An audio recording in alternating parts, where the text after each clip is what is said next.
नमस्कार, news India तक देख रहे हैं आप। और पंचायत चुनाव की सरगर्मियां बढ़ चुकी है।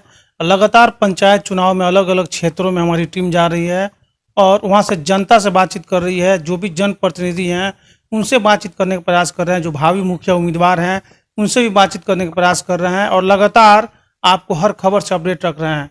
इस समय हम लोग मकड़ियार पंचायत में पहुंचे हुए हैं। आपको बता दें कि सीवान सदर ब्लॉक के एक पंचायत है मकड़ियार पंचायत, वहाँ पहुँचे हुए हैं और आज एक ऐसे युवा समाज सेवी से आपकी मुलाकात कराएंगे जो कि बिल्कुल ही कम उम्र में एक बार वार्ड सदस्य भी रह चुके हैं पूर्व में और इस बार मुखिया का चुनाव लड़ रहे हैं। समाज सेवा शुरू से ही करते रहे हैं, लेकिन क्या कुछ इरादा लेकर इस बार मुखिया का चुनाव लड़ने के लिए मैदान में उतरे हैं, ये जानने का प्रयास करेंगे। हमारे साथ मौजूद हैं रितेश गुप्ता जी और रितेश जी से जानेंगे। रितेश जी, बहुत बहुत स्वागत है आपका हमारे चैनल पे।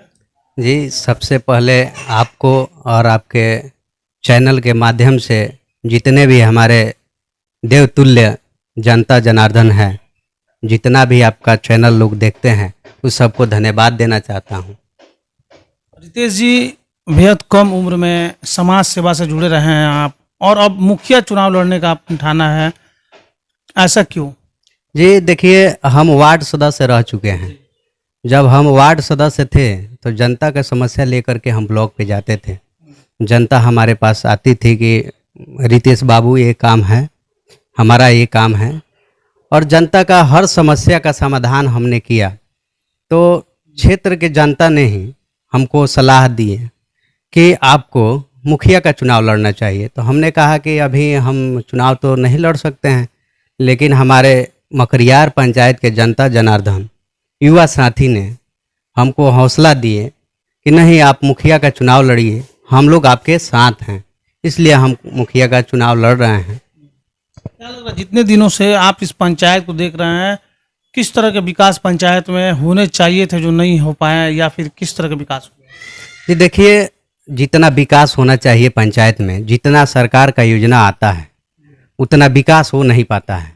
क्योंकि विकास के लिए मुखिया एक्टिव चाहिए और युवा चाहिए, पढ़ा लिखा होना चाहिए, तबे पंचायत का विकास होगा।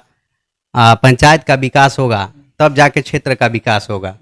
उतना हमको आज तक दिखा नहीं है। जब से आज़ादी हुआ है तब से लेकर के आज तक हम लोग जो माने होश संभाले हैं, तब से जैसा का है वैसे ही हम लोग देख रहे हैं। तो आप शिक्षित भी हैं, युवा भी हैं, क्या आपके पास कोई प्लान है इस तरह का जो आज तक किसी ने नहीं किया, उसको रितेश जी आगे लेकर बढ़ेंगे? जी, प्लान है। अभी भी हमारे पंचायत में बहुत सारा समस्या है कि रोड पे पानी लग रहा है। गांव के जनता बहुत परेशान है कि हमारे यहाँ नाली होना चाहिए। अभी भी गली में सड़क नहीं बना हुआ है। जो सरकार का 7 निश्चय योजना है वो धरातल पर विशेष रूप से उतरा नहीं है। तो हम चाहेंगे कि हम सरकार का जो भी 7 निश्चय योजना है हम उसको ले करके आएँ और हर क्षेत्र का, हर गली का विकास हो। जी, क्यों लगता है रितेश जी की जनता आप पर भरोसा करेगी? कई सारे लोग आए, इससे पहले भी वादा किए, वादा खिलाफी करके चले गए। जब चुनाव आता है बड़े बड़े वादा करते हैं, विकास होता नहीं है। जनता आप पर क्यों भरोसा करेगी? जी, इसी को देखते हुए जनता ने हमको सलाह दिया कि रितेश बाबू, आप राशन कार्ड बनवाए हैं, पेंशन लोगों का पास कराए हैं, बूढ़ा पेंशन हो गया, या क्षेत्र का जो भी समस्या था हम ले करके जनता का आवाज़ ब्लॉक तक पहुंचाए हैं, जिला स्तर तक पहुंचाए हैं। पासपोर्ट का इंक्वायरी होता है वो भी फ्री में हम करवाते हैं। जी, इसीलिए हमको सलाह मिला कि आप मुखिया का चुनाव लड़िए, आपको हम लोग आपका कदम से कदम मिलाकर चलेंगे और आपके हाथ को मजबूत रखेंगे।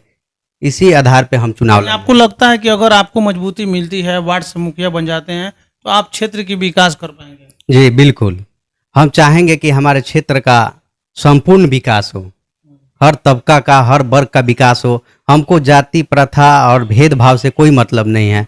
हमको सभी वर्ग से सपोर्ट है, हम सभी वर्ग को लेकर चलते हैं। हमको ये नहीं लगता है कि ये इस जाति से आते हैं, ये किस जाति से आते हैं। हम सभी जाति धर्म से मिल करके रहते हैं और सबका आशीर्वाद आज प्राप्त हो रहा है हमको। इसी से हमको खुशी लगता है कि हम मुखिया का चुनाव जीत जाएंगे। आप बहुत अच्छी बात कर रहे हैं। आपको बता दें कि जात पात के राजनीति से जब लोग ऊपर उठ पाएंगे तभी जाके सही मायने में क्षेत्र का विकास होगा और देश का भी विकास हो पाएगा। जात पात से उठना सबसे ज़्यादा जरूरी है और ये लोगों को सोचना चाहिए। युवा प्रत्याशी हैं रितेश जी, बहुत अच्छी सोच है इनकी, लेकिन जब ये जनता के बीच जाएंगे तो जनता कैसे इनको समर्थन करती है ये देखने वाली बात होगी। लेकिन आखिरी में क्या कुछ मैसेज देना चाहेंगे, क्या कुछ अपील करना चाहेंगे अपने जनता से? जी, हम अपने जनता जनार्दन से यही अपील करना चाहेंगे कि एक बार हमको मौका दें।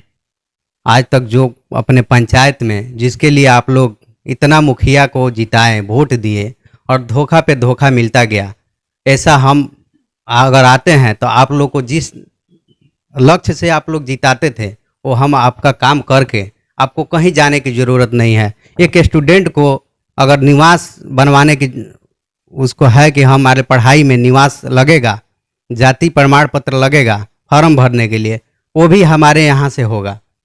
एक पेंशन के लिए किसी को ब्लॉक पे नहीं जाना पड़ेगा, राशन कार्ड के लिए ब्लॉक पे नहीं जाना पड़ेगा, फॉर्म अपने यहाँ से भरवाएंगे और खुद हम लेके समस्या को जाएंगे वहाँ और करवाएंगे। जो भी और क्षेत्र का विकास है, नाली है, गली है और जितना भी सरकार का योजना है, हम धरातल पर लेकर आएंगे और संपूर्ण यहाँ का जो भी संपूर्ण विकास है, संपूर्ण लोग का, हर तबका का, हर वर्ग का, हम यही जनता से अपील करना चाहेंगे कि हमारे देवतुल्य जो भी जानता है हमारे पंचायत के, हमारे हाथ को मजबूत करें, अपना आशीर्वाद दें, अपना हाथ हमारे सर पे रखें, हम उनका जो भी इच्छा है हम पूर्ण करेंगे। चलिए, तो रितेश जी थे जो कि एक युवा सोच के साथ युवाओं के बीच जा रहे हैं, जनता के बीच जा रहे हैं, लोगों से मुलाकात कर रहे हैं और अपने पक्ष में वोट मांगने की अपील कर रहे हैं। साथ ही साथ इन्होंने बड़ी बेबाकी से कहा है कि जिस तरह के विकास होने चाहिए थे पंचायत में वो आज तक नहीं हो पाए हैं और अगर जनता इनको अपना वोट देती है तो उन उम्मीदों पे वो खरा उतरने का पूरा प्रयास करेंगे। ऐसे ही लगातार हम खबरें आपको दिखाते रहेंगे। बने रहिए न्यूज़ इंडिया तक के साथ।